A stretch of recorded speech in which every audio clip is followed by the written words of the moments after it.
Bom dia, pessoal, tudo bem? Hoje eu vou demonstrar o aparelho de laser fracionado de CO2. Eu só vou fazer uma rápida demonstração para entender melhor o que é o aparelho, né? Tem uma condução de energia a partir de espelhos com um eletrodo. A partir do gás carbônico, CO2 é por causa disso mesmo. Quando a gente faz o acionamento com laser, ele faz justamente essa questão, né? O fracionamento que a gente chama, ele faz um ponto queimadura e a outra não. Por isso que fica como se fossem vários mini quadradinhos. E por que a gente faz essa questão dessa queimadura que a gente faz? Essa mini queimadura que é controlada, a gente faz principalmente para que o nosso corpo faça mais colágeno. E qual que é o intuito de fazer mais colágeno? A nossa pele pode melhorar, questão de rejuvenescimento.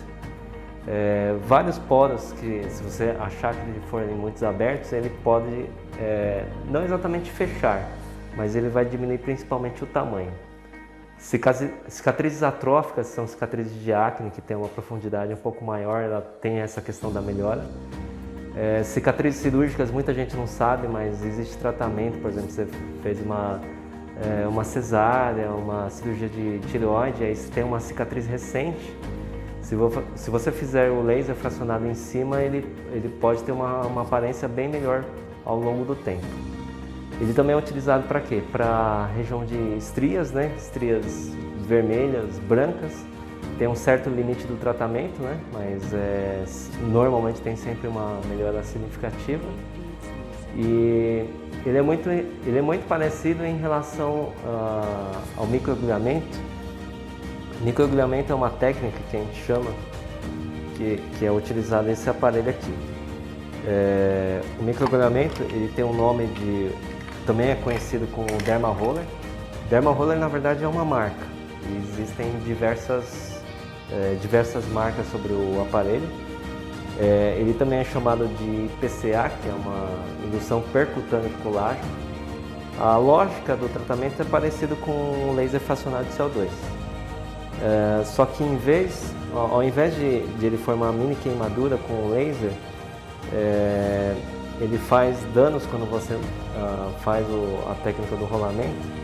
Ele vai fazer micro danos em relação à pele. E aí vai liberar naturalmente fatores de crescimento. A vantagem do microagulhamento em relação ao laser seria o tempo de recuperação.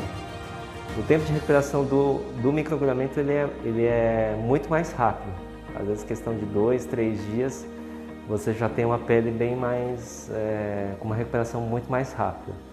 Já a vantagem do laser de CO2, ele pode ser feito uma intensidade muito maior e o resultado numa única sessão, na verdade, normalmente ele é maior do que uma sessão do microagulhamento. Esse aparelho de microagulhamento, a gente aconselha sempre usar um aparelho sempre novo, utilizar e descartar. Às vezes tem muita gente que às vezes quer reaproveitar, mas essa não é a técnica correta. Esse aparelho aqui tem umas agulhas bem pequenininhas, na verdade esse daqui é a menor de todas, é de meio milímetro.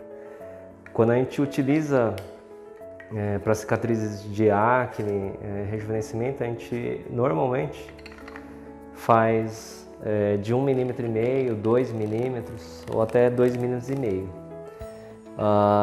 Já o laser dá para perceber que aqui é uma intensidade normal. Se a gente não fizer o fracionamento, ele pode até existe o laser de muitos anos atrás que ele não era fracionado, ele fazia como se fosse um corte, né, literalmente. Só que para o rosto a recuperação é muito ruim. Aí resolveram refazer essa técnica do laser, só que pulando alguns pontos. O laser, tanto o laser como o microagulhamento, tem a questão da recuperação, que aí pelo menos aí de cerca de 10 a 15 dias, evitar o sol intenso, né? E filtro solar sempre, a hidratação sempre de acordo com o tipo de pele. E Em questão do aparelho laser fracionado de CO2, ou até o próprio microagulhamento, muita gente tem medo em relação à dor.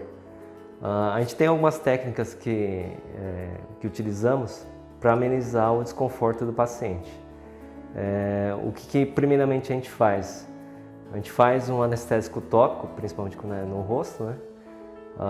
Só que a gente não utiliza anestésicos de farmácia comum. Fazemos uma manipulação com uma concentração maior do anestésico e esse anestésico faz digamos, de 2 a 3 vezes uma anestesia melhor do que os de farmácia comum. E quando é do rosto, uma técnica que é possível também fazer anestesia infiltrativa, que aí pega em alguns nervos faciais e o conforto da pessoa fica muito melhor. Dá para dizer que reduz aí pelo menos aí uns 70% a 80% da dor em relação ao procedimento normal. Algumas contraindicações em relação ao laser fracionado de CO2, talvez a principal delas seja em relação se a pessoa tiver muito melasma, né? Não que seja totalmente proibido o CO2, mas ele tem que ou não ser utilizado ou ser feito num protocolo um pouco mais brando que o normal. Em relação ao vitiligo, aí também teria que ver como é o rosto da pessoa, as lesões que tem, mas normalmente a gente não faz quando a pessoa tem em relação do vitiligo. E outras técnicas que podem ser associadas tanto com o laser fracionado de CO2 e o microagulhamento, ele pode ser feito, por exemplo, o Sculptra, o hidroxiapatita de cálcio, que a gente injeta na profundidade para que a pessoa faça mais colágeno ainda. Outra coisa que é possível realizar logo depois do procedimento, existe o chamado drug delivery, que na verdade consiste na utilização de alguns produtos, né? Por exemplo, vitamina C, alguns clareadores, ou até, por exemplo, o peeling de ácido, ele pode ser feito logo na sequência. Aí a absorção pode ser 2 a 3 vezes maior do que não tivesse sendo realizado esses procedimentos. Uma outra coisa que é possível fazer nas cicatrizes de acne, também é possível em alguns casos, a gente tem que avaliar caso a caso, né? A utilização de fenol pontuado em algumas cicatrizes. E a recuperação é muito mais tranquila do que o peeling de fenol profundo propriamente dito. Bom, é isso. E qualquer dúvida que você tiver, entre em contato conosco ou deixa aqui no espaço das perguntas. E lembre-se, o melhor investimento que você possa fazer é em você mesmo. Muito obrigado e até a próxima.